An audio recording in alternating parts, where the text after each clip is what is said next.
నేను మేయర్ గారికి రిక్వెస్ట్ చేస్తున్నా, మీ గుండె మీద చేసుకొని, లేదు డిప్యూటీ మేయర్ గారి గుండె మీద చేసుకొని చెప్పండి, కనీసం మీకు ఇన్ఫర్మేషన్ ఉందా?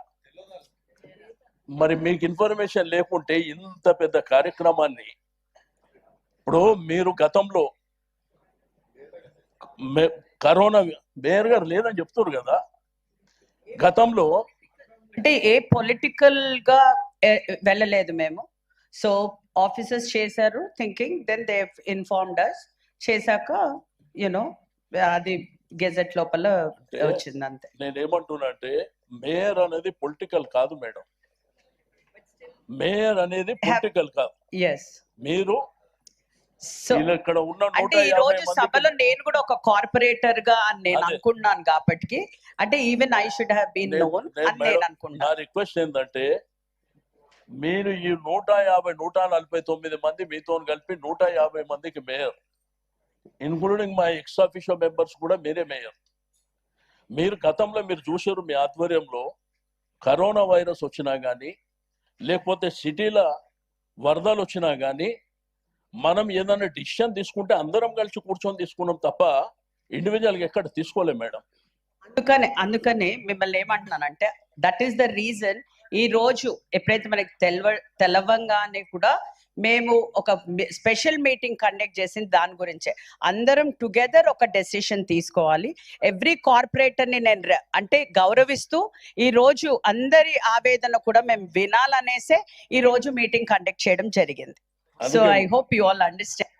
నా రిక్వెస్ట్ ఏంటి మేడం, నిన్న కమిషనర్ గారిని మేము కలిసినాం, వారికి కూడా రిక్వెస్ట్ చేసినాం. ఎందుకంటే 2 రోజులైనా పర్వాలే, ప్రతి కార్పొరేటర్ మాట్లాడాలి కంపల్సరీగా, అది 10-15 నిమిషాలు మాట్లాడాలి. ఎందుకంటే ప్రతి ఒక్కరికి ఆ ఇబ్బంది ఉన్నది. సేమ్ టైం ఈ 150 కాకుండా మిగిలిన 150కి కూడా వాళ్ళు కూడా మాట్లాడాలని నేను నిన్న రిక్వెస్ట్ చేసిన.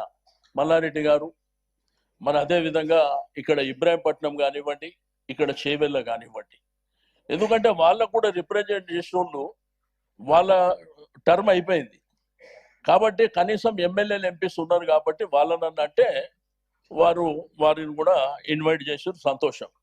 ఒక్క మేడ్చల్ నియోజకవర్గంలో మేడం మీకు తెలియంది కాదు, 3 కార్పొరేషన్లు, 7 మున్సిపాలిటీస్. రెండోది ఓటింగ్ కూడా ప్రపోర్షనేట్గా లేదు. ఒక దగ్గర 18,000 ఉంటే రెండో దగ్గర 57,000 ఉన్నాయి, 70,000 ఉన్నాయి. ప్రపోర్షనేట్గా వేరియేషన్ ఎంత ఉండాలి? 5% వేరియేషన్ ఉండాలి. రెండోది ఉస్మానియా యూనివర్సిటీ పక్కన బాగ్లింగంపల్లి ఉంది మేడం. అది ఒరిజినల్ గా మేము చిన్నగా ఉన్నప్పటి నుంచి ఇప్పటి వరకు అది బాగ్లింగంపల్లి, బాగంబర్పేట్. ఆ బాగంబర్పేట్ని డిడి కాలనీ అని చెప్పేసి అదొకటి అబ్జెక్షన్ చెప్పినాం. మోండా మార్కెట్ విషయంలో కూడా అబ్జెక్షన్ కూడా చెప్పినాం. అయితే ఇవన్నీ అంశాలు ఏంటంటే మాకంటే ఎక్కువ కార్పొరేటర్లకు ఐడియా ఉంటుంది కాబట్టి, కార్పొరేటర్లు వాళ్ళకు అవకాశం ఇచ్చినప్పుడు వాళ్ళు మాట్లాడడానికి అవకాశం ఉంటుంది ఒకటి. రెండోది, ఇంత పెద్ద నిర్ణయం ఈ రోజు ఏంటంటే జనాభా, ఒకప్పుడు ఓన్లీ హైదరాబాద్ ఉన్నప్పుడు మనకున్నటువంటి జనాభా, మనకున్నటువంటి ఫెసిలిటీస్ కూడా 5 లక్షల వరకు ఉండే. సరే, కాలక్రమేణా విస్తరించింది, పెరిగింది. రెండోది, మన కమిషనర్ గారు చెప్తుండ్రు, ఇప్పుడు గవర్నమెంట్ ఆఫ్ ఇండియా కూడా ఒక ఆర్డర్ చేసింది, కులగణన జరగాలి, దాంతో పాటు ఇది లింక్ చేస్తాం. ఇది ఒక హిస్టారికల్ నిర్ణయం. ఇది దానికి దీనికి లింక్ చేయవలసినటువంటి అవసరం లేదు, ఎందుకంటే బౌండరీస్ కూడా చాలా మారిపోయినాయి. కాబట్టి రకరకాల అంశాలు, ఒకటి ఏంటంటే ప్రజాస్వామ్యం లోపల మనకు ప్రజలే ప్రధానమైనటువంటి, ఈరోజు బస్తీ సంఘాలు కానివ్వండి, కాలనీ అసోసియేషన్స్ కానివ్వండి, గేటెడ్ కమ్యూనిటీస్ కానివ్వండి, ఎవరిని కన్సల్ట్ చేయలే మేడం. రెండోది, మా కార్పొరేటర్లు అందరూ ఏ పార్టీ అయినప్పటికీ వాళ్ళు అక్కడ ఉన్నటువంటి వార్డ్ ఆఫీస్కి పోయి వాళ్ళని అధికారులను అడుగుతా మాకేం తెలియదు అని చెప్పి వాళ్ళు చెప్తారు. మరి ఇదంతా వ్యవస్థ చేసేది ఎవరు? అక్కడ అధికారులు చేసినప్పుడు మరి వీళ్ళందరికీ.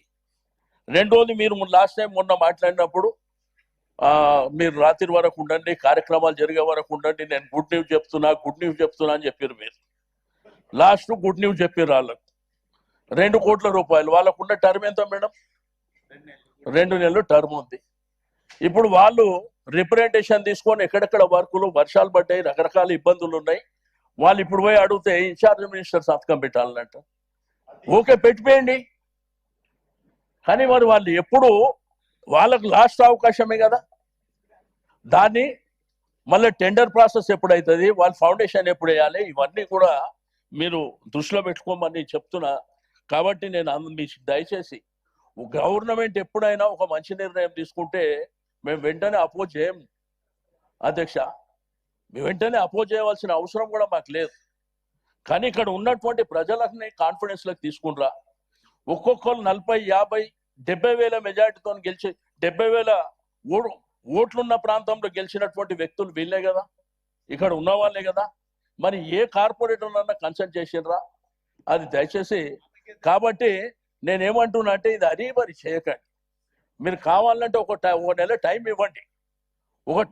నెల టైం ఇచ్చి అధికారులను కూడా ప్రజాప్రతినిధులతో పాటు అక్కడ ఉన్న బస్తీ సంఘాలు, గేటెడ్ కమ్యూనిటీ కాలనీస్తోని ఫిజికల్గా వాళ్ళు సర్వే చేయమని చెప్పండి. అట్లయితే ఎవరికి ఇబ్బంది లేకుండా ఉంటుంది. కాబట్టి రెండోది, నేను కమిషనర్ గారిని రిక్వెస్ట్ చేస్తున్నా, ఇవాళ రేపటికి కూడా మీరు పర్మిట్ చేయాలి మేడం. ఎందుకంటే అందరు మాట్లాడాలంటే అందరు మాట్లాడి ఇంట్రెస్ట్ ఉన్న వాళ్ళు ఆల్మోస్ట్ అందరు ఉన్నారు.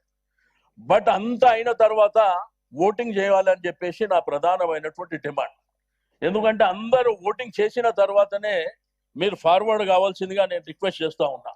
ఎందుకంటే ఇంతమంది అభిప్రాయాన్ని పక్కన పెట్టి మా ఇష్టానుసారం చేసుకుంటామంటే కూడా ప్రజాస్వామ్యంలో కరెక్ట్ కాదు అనేది నా అభిప్రాయం అని చెప్పి తెలియజేస్తూ నాకు ఇచ్చిన అవకాశానికి ధన్యవాదాలు. అంజిరెడ్డి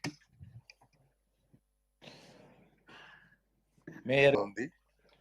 కానీ ఒక మాట నేను శ్రీనివాస్ యాదవ్ గారితో విభజించదలుచుకున్నాను. గతంలో కూడా 200 డివిజన్స్ చేసినప్పుడు, కార్పొరేషన్ మెర్జ్ చేసినప్పుడు ఎవరికి సమాచారం లేదు.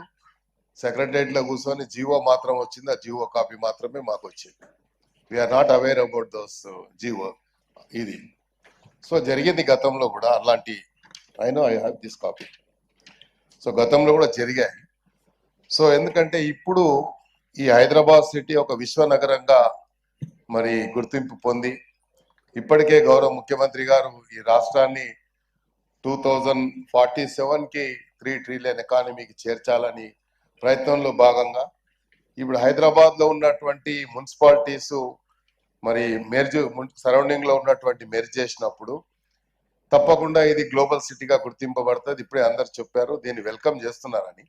అందరు కూడా వెల్కమ్ చేస్తాం. కానీ సైంటిఫికల్ గా చేశారా లేదా అనేది ఒక ఆవేదన మాత్రం ఉంది.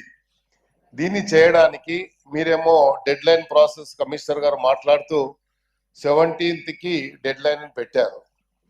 సో మరి ఇది ప్రిలిమినరీ నోటిఫికేషనే కాబట్టి ప్రిలిమినరీగా నోటిఫికేషన్ ఇచ్చినప్పుడు is there any possibility to extend the date? ఎందుకంటే ఇంకా వాళ్ళకి ఎవరికి ఏం లేదు, ఓన్లీ టోపోగ్రఫికల్ గా వచ్చినటువంటి ఇది చూసినట్టయితే మేము గూగుల్లో కూడా తీసాము. చూస్తే ఏమైంది, ఈడ డెన్సిటీ ఉన్నటువంటి ప్రాంతాలు వేరే ఉన్నాయి, కోర్ ఏరియాలో ఉన్నటువంటి దీనికి చాలా వ్యత్యాసం ఉంది ఇందులో. సో ఇక్కడ ఉన్నటువంటి కార్పొరేటర్స్ ఆవేదన ఏంది, ఇప్పుడు వేరియేషన్ ఉండకూడదు, అన్నీ కూడా ఈవెన్ గా ఉండాలి. ఇప్పుడు కమిషనర్ గారు మాట్లాడుతూ నాలాలు కానీ ఏమైనా రూట్స్ కానీ వచ్చినప్పుడు ఆ యొక్క డివిజన్స్ ని మేము కొంచెం ఇదిగా చేయడం జరిగిందని చెప్పడం జరిగింది. సో దాన్ని తీసినప్పుడు ఒకటి మాత్రం మేము కమిషనర్ గారు ఇచ్చింది ఒకటి మాత్రం వెల్కమ్ చేయదలుచుకున్నాము. శాసనసభ్యులు ఉన్నటువంటి ప్రాంతాల్లో ఉన్న డివిజన్స్ పెరిగిన దాన్ని అది మాక్సిమం గా కవర్ చేసుకుంటూ ఆ పరిధిలో ఉండేటివే కవర్ చేశామన్నారు. కోర్ ఏరియాస్ లో మాత్రం కొంచెం ఇబ్బంది ఉందని చెప్పారు. సో దీన్ని కూడా ఒక సైంటిఫికల్ గా చేసే విధంగా, ఎందుకంటే ఆవేదన ఇక్కడ ఉన్నటువంటి శాసనసభ్యుల కంటే కార్పొరేటర్స్ ఉంది. కొత్త వాళ్ళు 300 మంది ఇంకా వస్తే ఇంకా 150 మందికి అవకాశం వచ్చేటువంటి అవకాశం ఉంది. కాబట్టి మరి ఈ హైదరాబాద్ సిటీ ఇంత పెద్ద ఎత్తున అంటే ఇప్పుడు కేవలం I think if I'm not wrong 650 square kilometres ఉన్నది. మనం ఇప్పుడు 2000 స్క్వేర్ కిలోమీటర్స్ కి వెళ్తా ఉన్నాం. అంటే ఆల్మోస్ట్ ఆల్ సరౌండింగ్ లో ఉన్నటువంటి మొత్తం మున్సిపాలిటీస్ కూడా ఇందులో మెర్జ్ కావడం అనేది, దీనికి యాక్షన్ ప్లాన్ ఏం తయారు చేశారు? దీని యాక్షన్ ప్లాన్ ఏంది?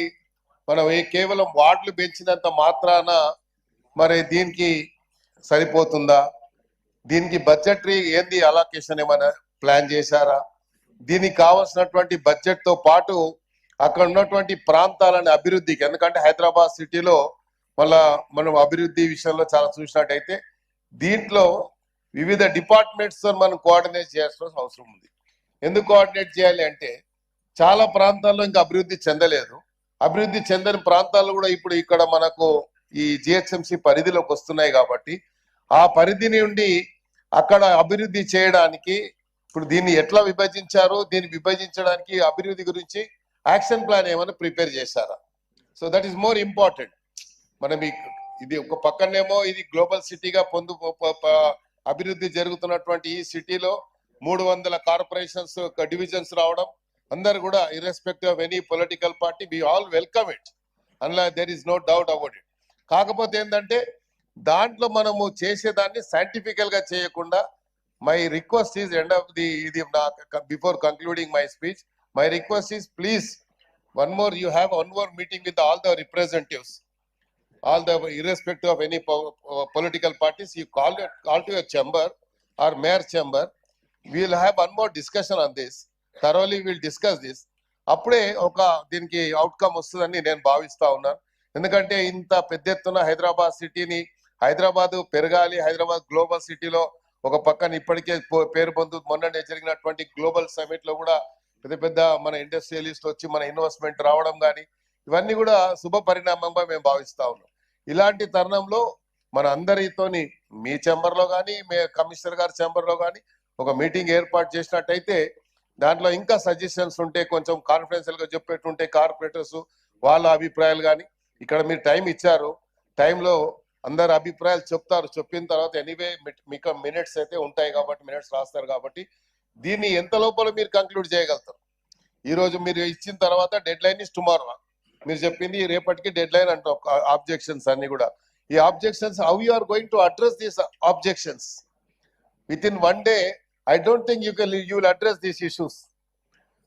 How it is possible also? ఇంతమంది అంటే 150 మంది చెప్పే ఆబ్జెక్షన్స్ ని I don't think you have that machinery to address this issue as far as my knowledge is concerned, because I am representing